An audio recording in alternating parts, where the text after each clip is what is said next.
배추는 쉽사리 뽑히지 않았어요. 있는 힘껏 배추를 잡아당기자 손에 힘이 빠졌어요. 그 순간 뒤로 벌러덩 자빠지자 뭔가 묵직한 것이 닿였습니다. 뒤에는 건강한 체격에 구릿빛 피부를 가진 근수가 서 있었죠. 몸에는 땀이 방울방울 맺혀 있었고 저를 쳐다보는 눈빛에 저는 다리에 힘이 풀리고 말았습니다. 오성자는 새벽 6시부터 밭에 나와 있었습니다. 올해 처음으로 배추밭을 일구기로 마음먹었거든요. 남편과 헤어지고 아들을 홀로 키우며 식당에서 25년을 일했어요. 그만둔 지 1년이 흘렀네요. 서울에서 남해 밑에서 일하는 게 지겨워져서 돌아가신 부모님 산소 근처로 내려오게 됐습니다. 부모님이 살아생전 농사 지으시던 텃밭이 있었는데 거기서 배추 농사를 지어볼 생각이었죠. 아이고, 이게 뭐야? 호미를 들고 배추를 심을 자리를 다듬던 성자가 짜증스럽게 중얼거렸어요. 오래된 호미날이 녹슬어서 흙에 제대로 박히지 않았거든요. 힘을 주어 호미를 내리찍는 순간 미끄러운 호미자루가 손에서 빠져나가더니 성자의 몸이 뒤로 휘청했습니다. 성자는 균형을 잡으려고 팔을 휘저었지만 소용없었어요. 그대로 벌러덩 뒤로 자빠져 버렸죠. 엉덩이부터 땅에 떨어지면서 아이고 하는 소리가 절로 나왔습니다. 다행히 호미는 엉뚱한 곳으로 날아가서 다치지는 않았지만 순간 허리에 찌릿한 통증이 느껴졌어요. 바로 그때였습니다. 옆집 밭에서 일하고 있던 하근수가 성자가 넘어지는 소리를 듣고 급히 달려왔거든요.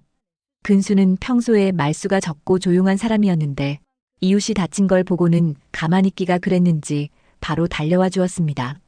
괜찮으십니까? 어디 다치신 데는 없으세요? 근수가 성자에게 손을 내밀며 부축하려고 했어요. 그런데 이게 웬일인지 성자를 일으켜 세우려다가 근수의 발이 호미 자루에 걸리고 말았습니다. 이번엔 근수가 비틀거리더니 성자와 함께 다시 넘어졌어요. 두 사람이 뒤엉켜서 또다시 땅에 굴러떨어졌죠. 근수는 성자를 다치게 하지 않으려고 자기가 아래쪽으로 떨어지면서 성자를 감쌌는데 그 바람에 두 사람의 얼굴이 아주 가까워졌습니다. 죄송합니다. 근수가 당황해서 얼굴을 붉히며 급히 몸을 일으켰어요. 성자도 얼굴이 빨개져서 어쩔 줄을 몰랐죠. 서로 마주보며 멋쩍게 웃었는데 그 순간이 참 오묘했어요. 마치 시간이 멈춘 것 같았거든요.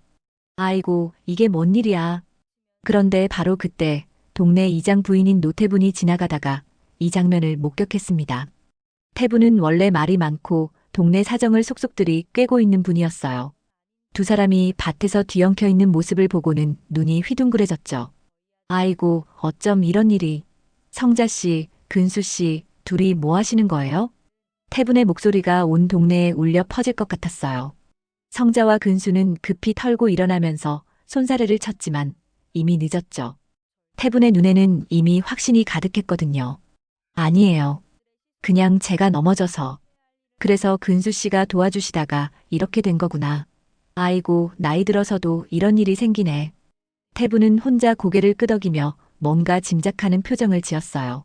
성자는 얼굴이 화끈거려서 견딜 수가 없었죠. 근수도 마찬가지로 당황한 기색이 역력했고요. 그날 오후부터 동네에는 배추밭 정사설이 돌기 시작했습니다. 태분이 본 걸 과장해서 이야기하다 보니 두 사람이 밭에서 무슨 일을 했다는 둥, 나이 들어서 늦바람이 났다는 둥 온갖 소문이 퍼졌어요. 성자는 집에 돌아와서 거울을 보며 한숨을 쉬었습니다. 별거 아닌 일로 이런 소문이 돌다니 정말 어이가 없었거든요. 그 일이 있고 나서 사흘이 지났습니다. 성자는 그날 넘어지면서 허리를 삐끗했는지 계속 아팠어요. 아침에 일어날 때마다 아이고 소리가 절로 나왔죠. 그런데 문제는 허리가 아픈 게 아니라 밭일이 자꾸 밀린다는 거였습니다. 배추 모종을 심어야 하는 시기인데 이렇게 미루다가는 올해 김장용 배추를 망칠 것 같았거든요. 이거 어쩌나? 성자는 밭을 바라보며 고민에 빠졌어요. 혼자 살다 보니 이런 때가 제일 힘들었죠. 아픈 몸을 이끌고 억지로 일을 하자니 더 다칠 것 같고 그렇다고 밭을 그냥 놔둘 수도 없고 말이에요. 서울에 있는 큰아들 기수한테 연락할까도 생각해봤지만 요즘 사업이 어렵다고 연락도 뜸한 상황이라 부담을 주기 싫었습니다. 바로 그때 태분이 찾아왔어요. 원래 참견을 좋아하는 분이지만 이웃이 어려워하는 걸 그냥 지나치지 못하는 성격이기도 했거든요. 성자야, 허리 어때? 아직도 아프지? 네, 그냥 좀 뜨끔거리는 정도예요. 그런데 밭일은 어쩔 거야? 배추 심는 철인데 이러면 안 되잖아. 태부는 성자의 사정을 한눈에 파악했어요. 혼자 사는 노인이 아프면 이런 게 제일 문제라는 걸 너무 잘 알고 있었거든요. 그래서 해결책을 제시했죠. 우리 동네에 밭일 잘하는 사람이 있는데 부탁해 볼까? 누구 말씀이세요? 하근수 씨 말이야. 조용한 성격이라 동네에서 있는 듯 없는 듯 살지만 그 사람 밭농사는 정말 잘해. 혼자 살면서도 집안 정리랑 밭일 다 깔끔하게 하더라고. 성자는 근수 이야기가 나오자 얼굴이 살짝 붉어졌어요. 그 일 이후로 근수와 마주치는 게 민망했거든요. 동네에 이상한 소문까지 돌고 있는 상황에서 또 도움을 요청한다는 게 부담스러웠죠. 아니에요, 괜찮습니다. 제가 조금씩이라도 할게요. 뭘 그러고 그래? 이웃끼리 서로 도와가며 사는 거지. 내가 말해볼게. 태부는 성자의 말을 듣지 않고 그날 저녁에 근수를 찾아갔어요. 근수는 태분이 갑자기 찾아오자 당황스러웠습니다. 근수 씨, 성자 씨 밭 좀 도와줄 수 있지? 네. 갑자기 왜요? 그날 넘어져서 허리를 다쳤나 봐. 배추 심어야 하는데 혼자서는 힘들어해. 근수는 잠시 망설였어요. 솔직히 그 일 이후로 성자와 어떻게 대해야 할지 모르겠었거든요. 동네에 이상한 소문이 돌고 있다는 것도 알고 있었고 괜히 도와줬다가 오해가 더 생길까봐 걱정됐죠. 그런데 제가 도와드려도 될까요? 요즘 동네에서 이상하게 말하는 사람들이 있던데. 아이고, 그런 소리 신경 쓰지 마. 이웃이 어려울 때 도와주는 게 당연한 거지. 나이 들어서 혼자 사는 사람들끼리 서로 챙겨줘야지. 태분의 말에 근수도 고개를 끄덕였어요. 사실 성자가 다쳤다는 소리를 들으니 걱정이 됐거든요. 그날 자기 때문에 더 다친 건 아닌지 신경 쓰이기도 했고요. 알겠습니다. 내일 아침에 가보겠어요. 다음 날 아침 7시쯤 근수가 성자네 밭에 나타났어요. 성자는 허리를 붙잡고 배추 모종 상자를 들려고 애쓰고 있었는데 근수가 오는 걸 보고 깜짝 놀랐죠. 근수 씨, 이렇게 일찍 왜? 허리 다치셨다고 들어서요. 밭일 도와드리러 왔습니다. 근수는 어색한 듯 머리를 극적이며 말했어요. 성자도 민망한 기색이 역력했지만 실제로 도움이 절실한 상황이었죠. 아니에요, 괜찮습니다. 제가 천천히 할게요. 아니에요, 혼자 하시면 더 다치실 수도 있잖아요. 그냥 조금만 도와드릴게요. 결국 성자는 근수의 도움을 받기로 했어요. 처음에는 서로 어색해서 말도 별로 없이 일했는데 시간이 지나면서 조금씩 자연스러워졌죠. 이 배추 모종들 간격을 얼마나 두고 심어야 하나요? 보통 30cm 정도요. 너무 붙여 심으면 잘 안 자랍니다. 아, 그렇군요. 전 혼자 살다 보니 이런 걸 잘 몰라서요. 두 사람은 배추를 심으면서 이런저런 이야기를 나누기 시작했어요. 근수가 삽을 들고 구덩이를 파고 성자가 모종을 심는 식으로 역할을 나눠서 일했죠. 그런데 중간에 두렁 만드는 방법을 두고 의견이 갈렸어요. 이 두렁은 좀 더 높게 만들어야 하지 않을까요? 아니에요. 너무 높으면 물이 안 빠져요. 그런가요? 전 원래 이렇게 해왔는데 서로 방법이 다른 것 같네요.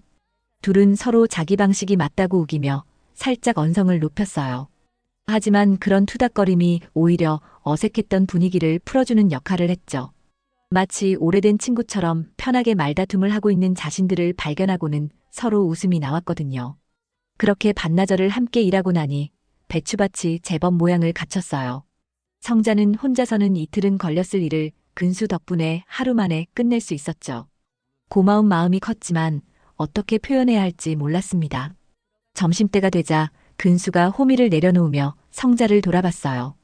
오전 내내 함께 일하면서 조금씩 어색함이 풀어지긴 했지만 여전히 서로 조심스러운 게 느껴졌죠. 점심은 어떻게 하실 거예요? 성자는 잠시 망설였어요. 사실 아침부터 일하느라 점심 준비를 전혀 못 해뒀거든요. 평소 같으면 대충 라면이라도 끓여 먹었을 텐데 근수가 도와주고 있는 상황에서 그러기도 못했죠. 아, 저는 그냥 간단히 때울까 싶어요. 근수 씨도 식사하셔야죠. 그러지 말고 우리 집에 가서 밥 먹읍시다. 사람은 밥심이죠. 근수의 말에 성자는 깜짝 놀랐어요. 남자가 직접 밥을 해준다는 소리였거든요. 성자가 살아온 세월 동안 남자가 여자를 위해 밥을 차려준다는 건 상상도 못했던 일이었죠. 아니에요, 괜찮습니다. 제가, 우리 집이 바로 옆이니까 금방이에요. 오늘 아침에 미역국도 끓여뒀고 반찬도 있거든요. 근수는 성자의 대답을 기다리지 않고 자기 집으로 향했어요. 성자는 어쩔 수 없이 뒤따라갔죠. 사실 마음 한편으로는 근수가 어떻게 사는지 궁금하기도 했습니다. 근수의 집 대문을 들어서자마자 성자는 눈을 크게 떴어요. 마당이 정말 깔끔하게 정리되어 있었거든요. 화단에는 꽃들이 단정하게 심어져 있고 장독대도 반듯하게 줄지어 놓여 있었죠. 혼자 사는 남자 집이라고는 믿기지 않을 정도였어요. 어머, 정말 깨끗하게 정리하셨네요. 아니에요. 그냥 할 일이 없다 보니까 이것저것 손대게 되더라고요. 근수는 수줍은 듯 웃으며 현관문을 열어줬어요. 집안은 마당보다 더 놀라웠어요. 거실에는 먼지 하나 없이 깨끗했고 소파 위에 놓인 방석들도 반듯하게 정리되어 있었어요. 부엌도 마찬가지였죠. 설거지가 다 되어 있고 행주도 깨끗하게 널어져 있었거든요. 앉아 계세요. 금방 차려드릴게요. 근수는 부엌으로 들어가서 능숙하게 상을 차리기 시작했어요. 미역국을 데우고 김치와 나물 반찬들을 그릇에 담아냈죠. 성자는 식탁에 앉아서 그 모습을 지켜보는데 마음이 묘했어요. 이런 경험은 처음이었거든요. 된장국이 좀 짤 수도 있어요. 혼자 먹다 보니까 간을 어떻게 맞춰야 할지 헷갈리더라고요. 아니에요, 딱 좋은데요. 성자는 숟가락으로 국물을 떠서 맛봤어요. 정말 짜지도 않고 맛있었죠. 김치도 적당히 익어서 고소했고 시금치 나물도 깔끔하게 묻혀져 있었어요. 어떻게 이렇게 음식을 잘하세요? 혼자 살다 보니까 어쩔 수 없이 배우게 됐어요. 처음에는 라면만 끓여 먹었는데 그러다 보니까 건강이 안 좋아지더라고요. 그래서 하나씩 배워가면서 해먹게 됐죠. 근수는 밥을 먹으면서 조용히 말했어요.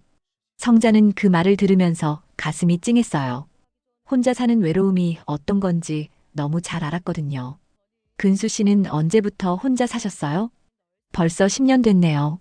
서울에서 작은 공장 운영하다가 부도 나서 일이 내려왔어요. 처음에는 적응이 안 됐는데 이제는 괜찮습니다. 가족은 안 계세요? 아내랑은 헤어졌어요. 아들 하나 있는데 연락은 잘 안 해요. 제가 사업 망하고 나서부터는 연락이 뜸해졌죠. 뭐, 이해해요. 자식도 자기 살기 바쁜데. 근수의 목소리에는 서운함보다는 체념이 묻어났어요. 성자는 그 말을 들으면서 자신과 비슷한 처지라는 생각이 들었죠. 자식들과 멀어진 것도 혼자 살면서 느끼는 외로움도 말이에요. 저도 비슷해요. 아들이 서울에 있는데 연락은 가끔 해도 만나는 일은 거의 없어요. 제가 여기 내려온다고 했을 때도 말렸거든요. 그러게요. 자식들은 부모가 시골에 사는 걸 좋아하지 않나 봐요. 두 사람은 잠시 조용해졌어요. 각자 자신의 처지를 생각하느라 말이 없었죠. 그런데 근수가 먼저 침묵을 깼어요. 그래도 이렇게 이웃끼리 가끔 밥도 같이 먹고 하니까 좋네요. 그 말에 성자의 가슴이 뜨끔했어요. 자신도 똑같은 마음이었거든요. 아무리 맛있는 음식이라도 혼자 먹으면 맛이 없고 아무도 없는 집에서 혼자 텔레비전만 보고 있으면 답답했죠. 맞아요. 저도 그래요. 혼자 밥 먹는 게 제일 서러워요. 그러니까요. 사람이 혼자 사는 건 아닌가 봐요. 근수는 자신의 말에 놀랐습니다. 평소 같으면 이웃들에게 말 한마디 하지 않는 자신인데 이상하게 성자에게는 이런저런 말들을 계속하고 있었으니까요. 식사를 마치고 나서 성자는 설거지를 도와주려고 했지만 근수가 말렸어요. 대신 거실에서 차라도 한 잔 마시자고 했죠. 근수가 끓여준 차를 마시면서 두 사람은 이런저런 이야기를 나눴어요.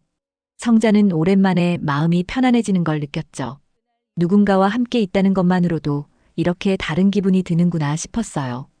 오늘 정말 고마웠어요. 근수 씨 덕분에 밭일도 끝나고 맛있는 밥도 먹었네요. 아니에요. 저야말로 오랜만에 누군가와 밥 먹으니까 좋았어요. 근수의 말에 성자도 미소를 지었어요. 둘 다 같은 마음이었던 거죠. 외로웠고 누군가의 따뜻함이 그리웠던 거였어요. 그날 오후 성자는 근수와 함께 남은 배추 모종을 모두 심었어요. 아침에 어색했던 분위기는 완전히 사라지고 마치 오래된 농사 동료처럼 편하게 일할 수 있었죠. 해가 지기 전에 모든 일이 끝났고 두 사람은 뿌듯한 마음으로 밭을 바라봤어요. 내일도 물 주러 와야겠네요. 제가 할 수 있어요. 아니에요. 며칠은 더 지켜봐야 해요. 모종이 잘 뿌리 내렸는지 확인해야 하거든요. 근수의 말에 성자는 내심 기뻤어요. 내일도 근수를 볼 수 있다는 생각에 말이죠. 이런 자신의 마음이 신기하기도 했고 조금은 당황스럽기도 했어요. 그날 밤 성자는 잠들기 전에 오늘 있었던 일을 곱씹어 봤어요. 근수와 함께 밥을 먹고 차를 마시며 나눈 대화가 자꾸 머릿속에 떠올랐죠. 특히 외로움이 무섭다는 근수의 말이 계속 가슴에 남아 있었어요. 나도 그랬는데. 성자는 혼잣말을 하며 이불을 덮었어요. 그런데 잠들 무렵부터 빗소리가 들리기 시작했죠. 처음에는 조그만 소리였는데 시간이 지날수록 점점 거세졌어요. 새벽 2시쯤 성자는 천장에서 떨어지는 물소리에 잠에서 깼습니다. 뚝뚝뚝 하는 소리가 계속 들렸거든요. 전등을 켜고 보니 안방 천장 한쪽에서 빗물이 새고 있었어요. 아이고 이런. 성자는 급히 일어나서 대야를 가져다 놓았어요. 그런데 한 곳만 새는 게 아니었죠. 부엌 쪽에서도 물이 떨어지고 거실 천장에도 얼룩이 생기기 시작했어요. 부모님 집으로 내려오면서 집을 새로 수리했어야 했는데 제대로 돌보지 않은 티가 이렇게 났습니다. 비가 이렇게 많이 온 건 올해 처음이었는데 하필 지붕이 문제가 생긴 거였죠. 어쩌지? 성자는 집 안 곳곳에 대야와 양동이를 놓으며 걱정이 됐어요. 이런 비가 내일까지 계속되면 집안이 엉망이 될 것 같았거든요. 그렇다고 이 밤중에 누구를 부를 수도 없고 혼자서는 지붕에 올라갈 수도 없었죠. 새벽 4시가 되어서야 비가 그쳤어요. 성자는 물이 떨어지는 소리 때문에 한잠도 못 잤죠. 아침이 되자마자 지붕을 확인해 봤는데 기와 몇 장이 어긋나 있었어요. 혼자서는 도저히 해결할 수 없는 일이었죠. 이거 어떻게 하지? 성자가 마당에서 지붕을 올려다보며 고민하고 있는데 근수가 나타났어요. 어제 약속한 대로 배추에 물을 주러 온 거였죠. 성자 씨, 무슨 일이세요? 얼굴이 안 좋아 보이는데. 아, 어젯밤에 비가 새서 한잠도 못 잤어요. 지붕 기와가 문제인 것 같은데 혼자서는 어쩔 수가 없네요. 근수는 성자의 말을 듣고 바로 지붕을 살펴봤어요. 기와 수리는 위험한 일이지만 그냥 두면 더 큰 문제가 생길 수 있었거든요. 제가 올라가서 봐드릴게요. 아니에요, 위험해요. 괜찮습니다. 아니에요, 이런 건 빨리 고쳐야 해요. 다음에 비 오면 더 큰일 나거든요. 근수는 성자의 만류에도 불구하고 사다리를 가져와서 지붕에 올라갔어요. 어긋난 기와를 제자리에 맞추고 틈새를 막아주었죠. 1시간 정도 걸려서 임시 수리를 마쳤어요. 이제 괜찮을 거예요. 하지만 장마철 전에는 제대로 수리하는 게 좋겠어요. 정말 고마워요. 어떻게 이런 일까지. 성자는 고마운 마음이 컸지만 동시에 미안하기도 했어요. 지붕 수리를 마치고 내려온 근수는 옷이 다 젖어 있었어요. 새벽 이슬과 지붕의 습기 때문이었죠. 성자는 근수가 감기에 걸릴까봐 걱정됐어요. 옷이 다 젖었네요. 우리 집에서 씻고 가세요. 아니에요, 괜찮습니다. 감기 걸리면 어떡해요. 그냥 간단히 씻고 옷도 말려서 가세요. 성자는 근수를 억지로 집 안으로 끌고 들어갔어요. 수건과 갈아입을 옷을 준비해주면서 욕실을 가리켰죠. 근수가 씻는 동안 성자는 부엌에서 생강차를 끓였어요. 그런데 갑자기 마음이 이상했어요. 남자가 자기 집에서 씻고 있다는 게 오랜만이었거든요. 성자는 결혼한 지 25년 만에 이혼했어요. 전 남편은 성자를 가정부 정도로 생각했죠. 밥해주고 빨래해주고 청소해주는 사람으로만 봤어요. 성자가 아파도 관심 없었고 힘들어해도 외면했죠. 성자의 마음을 헤아려 주거나 대화를 나누는 일은 거의 없었어요. 성자는 근수와 전 남편을 비교하게 됐어요. 근수는 성자가 다쳤을 때 걱정해주고 밥도 차려주고 지붕까지 고쳐줬잖아요. 이런 세심함은 전 남편에게서 한 번도 받아본 적이 없었죠. 근수가 씻고 나오자 성자는 생강차를 내주었어요. 근수는 따뜻한 차를 마시며 몸을 녹였죠. 정말 고마워요. 이런 일까지 도와주시고. 시골이라 아침엔 아직 춥네요. 네, 이웃끼리 당연한 거죠. 전 이런 도움을 받아본 적이 별로 없어서 어떻게 보답해야 할지 모르겠어요. 성자의 말에 근수는 조금 놀란 표정을 지었어요. 이런 정도의 도움도 받아본 적이 없다는 게 신기했거든요.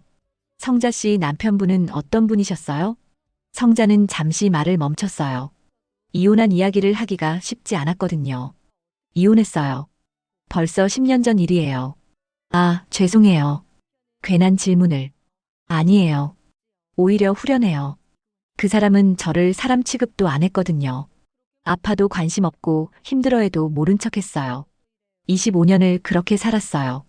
성자의 목소리에는 오랜 상처가 묻어났어요. 근수는 조용히 듣고 있었죠. 그런데 근수 씨는 다르네요. 제가 다쳤을 때도 걱정해 주시고 밥도 해 주시고 그래서 더 고맙게 느껴져요. 그 순간 두 사람 사이에 묘한 정적이 흘렀어요. 성자는 자신이 너무 많은 이야기를 했나 싶어 당황했고 근수는 성자의 진심이 느껴져서 마음이 움직였죠. 성자 씨도 많이 외로우셨겠어요. 그렇죠. 가끔은 정말 외로워요. 아무도 없는 집에서 혼자 밥 먹고 혼자 텔레비전 보고 이렇게 사는 게 맞나 싶을 때가 있어요. 저도 그래요. 그런데 요즘은 조금 다른 것 같아요. 근수의 말에 성자는 가슴이 두근거렸어요. 혹시 자신 때문인 건 아닐까 하는 생각이 들었거든요. 바로 그때 근수가 조용히 성자의 손을 잡았어요. 성자는 깜짝 놀랐지만 손을 빼지 않았어요. 성자 씨. 근수가 성자를 부르는 목소리가 평소와 달랐어요. 성자도 근수를 바라봤죠. 두 사람의 얼굴이 가까워졌어요. 그리고 그들의 첫 번째 입맞춤이 이루어졌습니다. 조심스럽고 따뜻한 입맞춤이었어요. 두 사람 모두 오랫동안 이런 감정을 느껴본 적이 없었기 때문에 더욱 소중했죠. 입맞춤이 끝나고 나서 두 사람은 서로를 바라봤어요. 부끄럽기도 하고 설레기도 했죠. 저 이상하지 않죠? 아니에요. 저도 같은 마음이에요. 근수의 말에 성자는 안도했어요. 혼자만의 착각이 아니었던 거죠. 두 사람은 그날부터 조금씩 가까워지기 시작했어요. 그렇게 일주일이 지났습니다. 성자와 근수는 매일 밭에서 만나 함께 일했고 점심도 함께 먹었어요. 두 사람 사이에는 말로 표현하지 않아도 통하는 무언가가 생겼죠. 성자는 오랫동안 잊고 있었던 행복이라는 감정을 다시 느끼고 있었어요. 그런데 그 평화로운 일상이 갑자기 깨지는 일이 벌어졌습니다. 금요일 오후 성자가 배추밭에 물을 주고 있는데 낯선 차 한 대가 집 앞에 멈춰 섰어요. 서울 번호판을 단 검은색 승용차였죠. 성자는 가슴이 철렁했어요. 누군지 짐작이 갔거든요. 어머니. 차에서 내린 건 성자의 아들 기수였어요. 38살의 기수는 정장을 차려입고 있었지만 얼굴이 많이 상해 보였죠. 평소보다 살도 빠지고 눈가에 다크서클도 짙었어요. 기수야, 갑자기 왜 내려왔어? 성자는 놀란 마음을 감추고 아들을 맞았어요. 기수는 어머니와 제대로 인사도 하지 않고 집 안으로 들어갔죠. 뭔가 심각한 표정이었어요. 어머니, 앉으세요. 할 말이 있어요. 기수는 거실에 앉아서 성자를 마주봤어요. 성자는 불안한 마음으로 아들 앞에 앉았죠. 무슨 일인데? 사업은 잘 되고 있다며? 그게 사실은 잘 안 돼요.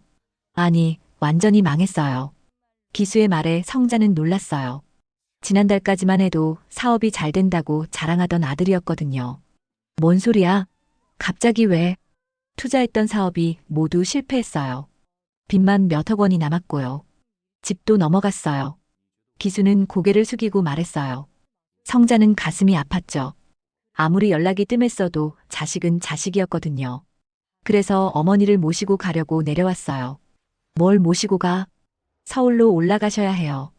전세집이라도 구해서 같이 살아야겠어요. 성자는 깜짝 놀랐어요.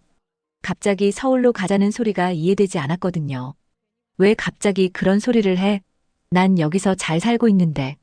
여기서 뭘 하고 계세요? 혼자 밭이나 매면서 늙어가시게요? 기수의 목소리가 높아졌어요. 성자는 아들의 태도가 마음에 들지 않았죠. 야, 김기수. 내가 언제부터 내 인생에 관심이 있었어? 그동안 한 번도 내려오지 않았으면서. 그건 좀 바빴어요. 바빴으면 지금도 바쁘겠네. 왜 갑자기 날 데리고 가려고 해? 성자는 아들의 속셈을 눈치챘어요. 사업이 망하니까 혼자 살기 어려워져서 어머니한테 의지하려는 거였죠. 어머니 혼자 여기서 사시는 게 걱정돼서요. 나이도 있으시고. 걱정은 무슨. 여태 걱정도 안 하다가 갑자기. 기수는 할 말이 없어졌어요. 성자가 너무 정확하게 짚어냈거든요. 바로 그때 근수가 배추밭에서 일을 마치고 성자네 집으로 왔어요.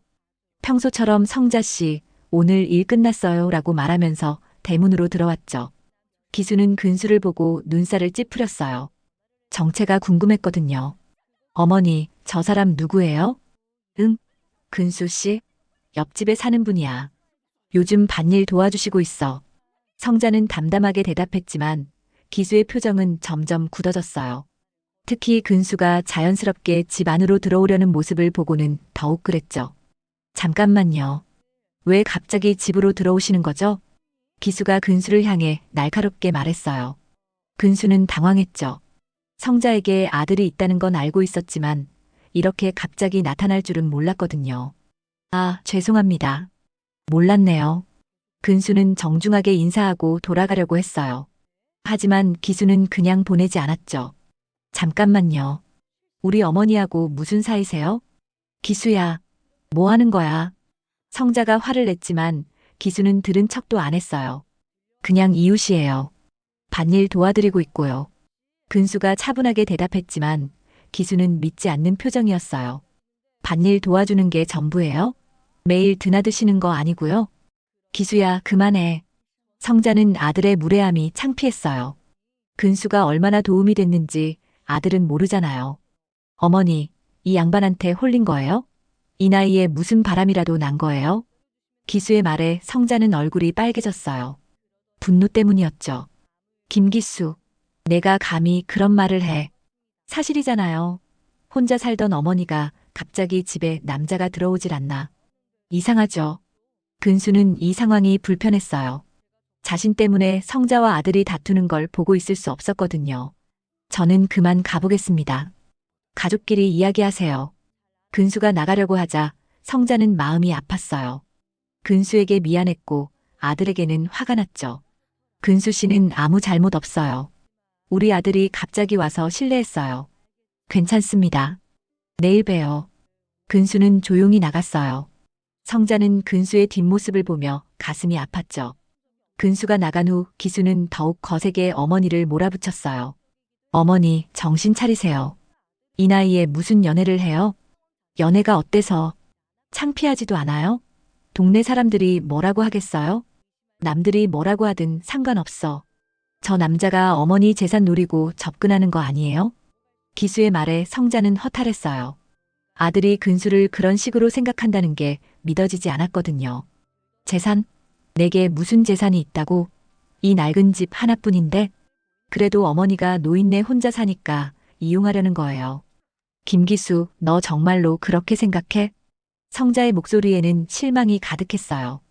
자신이 키운 아들이 이런 식으로 생각한다는 게 슬퍼였죠. 사업 망하고 갈 곳 없어져서 나를 찾아왔으면 적어도 예의는 지켜라. 내 인생에 이래라 저래라 할 자격이 있어? 기수는 할 말이 없었어요. 어머니 말이 맞았거든요. 됐고요. 내일 당장 저랑 서울로 올라가세요. 더 늦기 전에. 안 가. 어머니. 안 간다고. 여기가 내 집이야. 성자는 단호하게 말했어요. 기수는 어머니와 이틀 동안 실랑이를 벌인 끝에 결국 혼자 서울로 올라갔어요. 성자가 끝까지 따라가지 않겠다고 버텼거든요. 떠나면서도 기수는 불만스러워했죠. 어머니, 나중에 후회하실 거예요. 그리고 저 남자한테 속지 마세요. 기수의 마지막 말에 성자는 화가 났지만 참았어요. 아들이 떠나는 마당에 또 다툴 수는 없었거든요. 잘 가거라. 사업 정리 잘하고. 저 사람이랑은 거리 두세요. 나중에 문제 생겨요. 기수는 끝까지 근수에 대한 불신을 드러내며 떠났어요. 성자는 아들의 차가 사라질 때까지 지켜봤죠. 아들이 떠나고 나서 성자는 마음이 복잡했어요. 근수와의 관계를 어떻게 해야 할지 모르겠더라고요. 아들 앞에서 근수를 그냥 이웃이라고 했던 게 계속 마음에 걸렸거든요. 근수가 상처받았을 게 뻔했죠. 그날부터 성자는 근수를 피하기 시작했어요. 밭에 나갈 때도 근수가 없는 시간을 골라서 나갔고 마주치면 어색하게 인사만 하고 지나쳤죠. 근수도 성자의 태도 변화를 눈치채고 거리를 두기 시작했어요. 일주일이 지나면서 성자는 점점 외로워졌어요. 근수와 함께 밥 먹고 차 마시며 이야기하던 시간들이 그리웠거든요. 하지만 먼저 다가가기는 어려웠어요. 아이고, 이게 뭔 일이야. 어느 날 아침 성자가 배추밭에 나가보니 이상한 일이 벌어져 있었어요. 분명히 어젯밤에 비가 많이 왔는데 배추들 주변에 물이 고여 있지 않았거든요. 평소 같으면 물 빼는 작업을 해줘야 하는데 말이죠. 어떻게 된 거지? 자세히 보니 배추밭 가장자리에 배수로가 새로 파져 있었어요. 누군가 미리 물이 빠질 수 있게 작업해둔 거였죠. 성자는 고개를 갸웃했어요. 자신은 분명히 그런 작업을 하지 않았거든요. 그런 일이 며칠 더 계속됐어요. 아침에 밭에 나가면 늘 누군가 미리 일을 해둔 흔적이 있었죠. 풀을 뽑아둔다거나 비료를 뿌려둔다거나 하는 일들이었어요. 누가 이런 일을 하는 거지? 성자는 궁금해서 견딜 수가 없었어요. 혹시 근수가 하는 건 아닐까 생각했지만 요즘 서로 얼굴도 안 보는 상황에서 그럴 리 없다고 생각했죠. 그러던 어느 날 오후 태분이 성자를 찾아왔어요. 평소보다 심각한 표정이었죠. 성자야, 너 요즘 근수 씨하고 왜 그렇게 지내? 왜요? 누가 뭐라고 해요? 온 동네가 다 알아. 너희 둘이 갑자기 서로 피하고 다닌다고. 태분은 성자 앞에 앉으며 걱정스럽게 말했어요. 그 아들 때문이지. 내려와서 근수한테 뭐라고 하고 갔다며. 성자는 대답하기 어려워했어요. 사실이었지만 말하기가 부끄러웠거든요. 성자야, 너 정말 모르냐? 뭘 모른다는 거예요? 근수가 지금까지 뭘 해왔는지 말이야. 태분의 말에 성자는 귀를 기울였어요. 뭔가 중요한 이야기인 것 같았거든요. 너 요즘 밭에 나가면 누가 미리 일해둔 흔적 있지? 네. 그걸 어떻게 아세요? 근수가 하는 거야. 태분의 말에 성자는 깜짝 놀랐어요. 근수 씨가요? 언제요? 새벽 5시부터야. 내가 운동 나가다가 여러 번 봤어. 성자는 믿어지지 않았어요. 요즘 서로 말도 안 하는 사이인데 근수가 그런 일을 해줄 리 없다고 생각했거든요. 거짓말이 아니야. 오늘 아침에도 봤어. 근수가 너희 배추밭에서 풀 뽑고 있더라고. 태부는 성자를 똑바로 쳐다보며 말했어요. 그래서 내가 물어봤어. 요즘 성자하고 안 만난다면서 왜 밭일은 해주냐고. 그랬더니 뭐라고 하던가요? 성자는 간절하게 물었어요. 성자가 혼자서는 힘들 것 같다고 하더라고. 자기가 도와주지 않으면 누가 도와주냐면서. 성자의 가슴이 뭉클해졌어요. 자신이 근수를 피하고 있는 상황에서도 여전히 자신을 챙겨주고 있었던 거죠. 그리고 또 있어. 지난주에 태풍 올 때 말이야. 근수가 밤새도록 너희 밭에 방풍망 치고 있었어. 정말요? 응. 새벽 1시까지 일하고 있더라고. 바람에 배추 뽑힐까 봐서. 성자는 그제야 깨달았어요. 태풍이 지나간 후에 배추들이 하나도 다치지 않은 게 근수 덕분이었던 거죠. 그 사람 마음이 얼마나 깊은지 몰라. 너한테 서운하게 당했을 텐데도 여전히 너 생각하고 있어. 태분의 말에 성자는 눈물이 날 것 같았어요. 근수가 얼마나 좋은 사람인지 다시 한번 깨달았거든요. 그런데 너는 뭐 하고 있어? 그런 좋은 사람을 왜 밀어내? 저도 어떻게 해야 할지 모르겠어요. 성자는 솔직하게 말했어요. 근수에게 미안한 마음은 컸지만 먼저 다가가기가 어려웠거든요. 뭐가 어려워? 가서 고맙다고 하면 되잖아. 아들이 근수 씨에게 심한 말을 했는데 어떻게 면목이 있어요? 성자는 기수가 근수에게 한 말들을 생각하니 부끄러웠어요. 그건 내 아들이 잘못한 거지. 너한테는 죄가 없잖아. 그래도 성자야, 이런 좋은 기회가 또 올 것 같아? 나이 들어서 이렇게 좋은 사람 만나는 게 쉬운 일이야? 태분의 말에 성자는 가슴이 뜨끔했어요. 정말 그랬거든요. 근수 같은 사람을 다시 만날 수 있을지 의문이었죠. 그리고 근수도 마찬가지야. 너 때문에 요즘 많이 우울해해. 그런데도 여전히 너희 밭은 챙기고 있어. 내가 근수 씨 오래 봐와서 잘 알아. 좋은 사람이야. 정말 그래요? 응. 어제도 만났는데 너 얘기만 나오면 한숨 쉬더라고. 성자는 마음이 아팠어요. 근수가 자신 때문에 힘들어하고 있다는 걸 알았거든요. 태부는 성자의 등을 떠밀며 말했어요. 가서 너의 마음을 솔직하게 말해. 더 이상 시간 낭비하지 말고. 성자는 태분의 말을 듣고 결심했어요. 더 이상 이런 상황을 지속할 수는 없었거든요. 근수에게 가서 제대로 이야기해야겠다고 생각했죠. 성자는 용기를 내기로 했어요. 오늘 저녁에라도 근수를 찾아가서 모든 걸 정리하겠다고 마음먹었죠. 더 이상 이런 어정쩡한 관계로 지낼 수는 없었거든요. 그날 저녁 성자는 한참을 망설이다가 근순의 집을 향해 걸어갔어요. 마음속으로는 수없이 할 말을 연습해봤지만 막상 근수 앞에 서면 뭐라고 말해야 할지 막막했어요. 근순의 대문 앞에 서서 성자는 깊게 숨을 쉬었어요. 용기를 내려고 했지만 쉽지 않았죠. 그런데 대문 너머로 근수의 목소리가 들렸어요. 전화 통화를 하고 있는 것 같았죠. 아니야, 괜찮아. 그냥 좀 피곤해서 그래.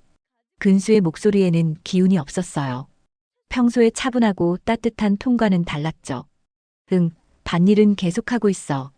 뭐, 할 일이 있으니까. 성자는 가슴이 아팠어요. 근수가 자신 때문에 힘들어하고 있다는 게 느껴졌거든요. 전화가 끝난 후 성자는 용기를 내서 대문을 두드렸어요. 근수 씨, 저 성자예요. 잠시 정적이 흘렀어요. 근수가 놀란 것 같았죠. 아, 성자 씨. 잠깐만요. 근수가 문을 열었을 때 성자는 깜짝 놀랐어요. 근수의 얼굴이 많이 야윈 것 같았거든요.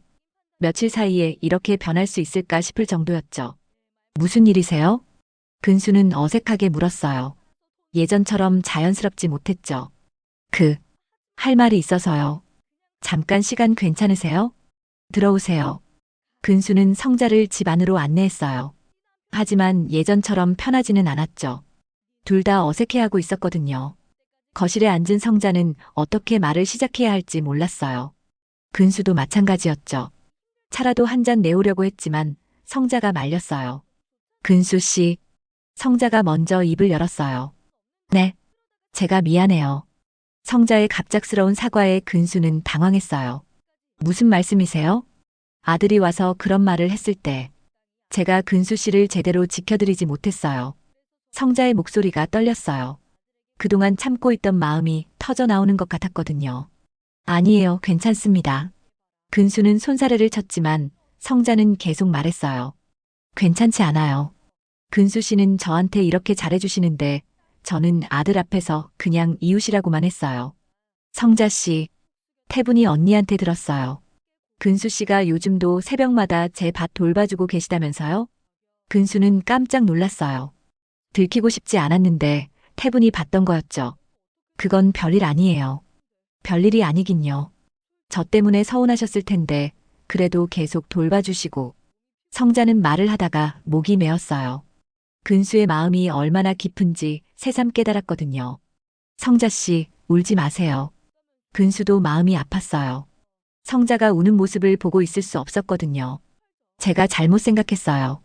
아들 앞에서 창피당할까봐 근수 씨를 모른 척했어요. 이해해요. 자식 앞에서 어려우셨을 거예요. 근수의 따뜻한 말에 성자는 더욱 미안해졌어요. 근수 씨는 저한테 이렇게 좋은 분인데 저는 왜 그랬을까요? 성자 씨, 태풍 올 때도 밤새 방풍망 쳐주시고 지붕 새는 것도 고쳐주시고 저한테는 천사 같은 분이에요. 성자의 진심 어린 고백에 근수도 감동했어요. 저야말로 고마워요. 성자 씨 덕분에 외롭지 않았거든요. 그런데 제가 이렇게 상처를 드렸네요. 두 사람은 잠시 조용했어요. 그동안 쌓인 마음들을 정리하는 시간이었죠. 근수 씨, 성자가 다시 입을 열었어요. 네. 우리 처음처럼 배추밭에서 다시 시작해보면 안 될까요? 근수는 성자의 말이 무슨 뜻인지 알 것 같았어요. 처음 만났던 그 배추밭에서요. 그때처럼 다시. 성자는 부끄러워하며 말했어요. 하지만 자신의 마음을 솔직하게 표현하고 싶었거든요. 근수는 성자의 말에 가슴이 뭉클했어요. 그 배추밭은 두 사람에게 특별한 의미가 있는 곳이었거든요. 저도 그러고 싶어요. 근수도 솔직하게 대답했어요. 그때 근수 씨가 도와주시려다가 같이 넘어졌잖아요. 네, 기억해요. 그때는 몰랐어요. 이런 인연이 될 줄은. 저도 그래요. 그냥 이웃을 도와주는 일이라고 생각했는데. 근수 씨. 네. 이 나이에 이런 말하는 게 이상하지 않죠? 성자가 부끄러워하며 물었어요. 무슨 말씀이세요? 좋아한다는 말이요. 근수 씨를 정말 좋아해요. 성자의 고백에 근수는 가슴이 두근거렸어요. 듣고 싶었던 말이었거든요. 저도 성자 씨를 좋아해요. 정말 많이요. 근수도 자신의 마음을 고백했어요. 이번에는 제가 꼭 잡아줄게요. 근수가 성자의 손을 잡으며 말했어요. 처음 넘어졌을 때와는 달리 이번에는 놓치지 않겠다는 의미였죠. 고마워요. 성자도 근수의 손을 꼭 잡았어요. 두 사람의 손이 마주 잡힌 순간 모든 오해와 서운함이 사라졌어요. 두 사람의 모습은 정말 평화로워 보였어요. 나이가 들어서도 사랑은 가능하다는 걸 보여주는 것 같았죠. 근수 씨, 내일부터 다시 함께 반일해도 될까요? 물론이죠. 근수의 말에 성자는 행복한 미소를 지었어요. 드디어 자신의 마음을 솔직하게 표현할 수 있게 된 거였죠. 그날 밤 두 사람은 오랜만에 마음 편히 잠들 수 있었어요. 서로의 마음을 확인했으니까 말이죠. 그로부터 몇 달이 지났습니다. 성자와 근수는 매일 함께 밭에서 일했고 서로의 집을 오가며 자연스럽게 지냈어요. 동네 사람들도 이제는 두 사람이 함께 있는 모습을 당연하게 여겼죠. 11월이 되자 김장철이 다가왔어요. 성자가 정성껏 기른 배추들이 제법 크게 자라서 김장하기 딱 좋은 상태가 됐어요. 근수가 도와준 덕분에 올해 배추는 그 어느 때보다 잘 자랐어요. 성자야, 올해 김장 언제 할 거야? 태분이 성자네를 찾아와서 물었어요. 마을에서는 매년 함께 김장을 하는 전통이 있었거든요. 다음 주쯤 하려고 해요. 그럼 우리 마을 회관에서 같이 하자. 올해는 배추도 많이 났으니까 다 같이 나눠 먹으면 좋겠어. 태분의 제안에 성자는 좋다고 했어요. 근수도 함께 참여하기로 했죠. 김장날이 되자 마을 회관에는 동네 어르신들이 모두 모였어요. 성자와 근수가 함께 나타나자 어르신들이 웃으며 반겼죠. 어머, 우리 배추밥 부부 왔네. 아이고, 둘이 함께 오니까 보기 좋구만. 어르신들의 놀림에 성자는 얼굴이 빨개졌지만 이제는 부끄러워하지 않았어요. 오히려 당당했죠. 언니, 배추밥 부부가 뭐예요? 두 사람이 배추밭에서 만났으니까 배추밥 부부지. 태분의 말에 모든 사람들이 웃음을 터뜨렸어요. 성자와 근수도 함께 웃었죠. 김장이 시작되자 마을 회관은 활기로 가득했어요. 어르신들이 각자 역할을 나누어서 배추를 다듬고 양념을 만들고 김치를 버무렸죠. 성자와 근수는 자연스럽게 한 팀이 되어 일했어요. 성자 씨, 양념이 좀 짠가요? 아니에요, 딱 좋은데요. 근수 씨가 간 맞추는 게 딱 좋은 것 같아요. 두 사람이 자연스럽게 대화하는 모습을 보며 어르신들은 흐뭇해했어요. 저 둘 보니까 진짜 잘 어울리네. 그러게. 둘 다 혼자 사느라 외로웠을 텐데 이렇게 만나서 다행이야. 김장이 한창일 때 마을 이장이 나타났어요. 평소에는 바빠서 이런 행사에 잘 참석하지 않는 분인데 오늘은 특별히 오셨습니다. 이장님 어떻게 오셨어요? 김장하는데 왜 못 와? 우리 마을 배추가 올해 특히 잘 됐다면서? 이장은 성자의 배추를 보며 감탄했어요. 성자 씨, 이 배추 정말 잘 키웠네요. 어떻게 이렇게 실해요? 근수 씨가 많이 도와주셨어요. 성자는 솔직하게 대답했어요. 혼자 힘으로는 이렇게 좋은 배추를 키울 수 없었거든요. 근수 씨, 농사 실력이 대단하시네요. 아니에요, 성자 씨가 잘하시는 거예요. 근수는 겸손하게 대답했어요. 점심시간이 되자 마을 어르신들이 준비해온 음식들을 함께 나눠 먹었어요. 갓 담근 김치와 함께 먹는 점심이 정말 맛있었죠. 태분이 갓 담근 김치를 성자와 근수에게 내밀었어요. 어떤 맛인지 궁금하네요. 성자가 김치를 한 입 베어 먹었어요. 아삭하고 시원한 맛이 입안에 퍼졌죠. 우와, 정말 맛있어요. 근수 씨도 드셔보세요. 근수도 김치를 맛봤어요. 정말 맛있었죠. 이 맛이면 겨울 내내 맛있게 먹겠네요. 올해 김치는 사랑의 김치네. 어르신들의 농담에 성자와 근수는 웃었어요. 이제는 이런 놀림도 기분 좋게 받아들일 수 있었거든요. 오후 늦게까지 김장이 계속됐어요. 마을 어르신들 모두가 김치를 나눠 가질 수 있을 만큼 많이 담았죠. 성자와 근수도 큰 통에 김치를 한가득 담아서 나눠 가졌어요. 김장이 모두 끝나고 정리를 할 때 근수가 성자에게 조용히 말했어요. 성자 씨, 이번 겨울은 정말 따뜻할 것 같아요. 왜요? 김치도 맛있게 담았고 성자 씨와 함께 할 수 있으니까요. 근수의 말에 성자는 가슴이 따뜻해졌어요. 저도 그래요. 혼자 먹는 김치가 아니라 함께 먹을 김치가 있으니까 더 맛있을 것 같아요. 두 사람은 마을 회관을 나서면서 손을 잡고 걸었어요. 저녁 노을이 정말 아름다웠죠. 집으로 돌아가는 길에 성자는 마음속으로 생각했어요. 몇 달 전까지만 해도 혼자 외롭게 살아갈 거라고 생각했는데 이렇게 좋은 사람을 만나서 함께 할 수 있게 됐다는 게 꿈만 같았거든요. 근수 씨, 네, 정말 고마워요. 근수 씨 덕분에 제 인생이 이렇게 달라졌어요. 저야말로 고마워요. 성자 씨를 만나서 정말 행복해요. 두 사람은 성자네 집 앞에서 멈춰 섰어요. 내일도 함께 밭에 나갈까요? 물론이죠. 이제는 매일 함께 할 거예요. 근수는 성자의 손을 꼭 잡으며 말했어요. 그날 밤 성자는 생각했어요. 배추를 뽑다가 자빠졌을 뿐인데 그날 내 삶은 다시 시작됐습니다. 64살의 나이에도 이런 행복이 찾아올 수 있다는 걸 몰랐어요. 근수 씨와 함께하는 매일이 선물 같습니다. 나이가 들어서도 사랑은 늦지 않다는 걸 깨달았어요. 성자는 미소를 지었어요. 정말 감사한 마음이었거든요. 이렇게 성자와 근수의 황혼 로맨스는 새로운 시작을 맞았습니다.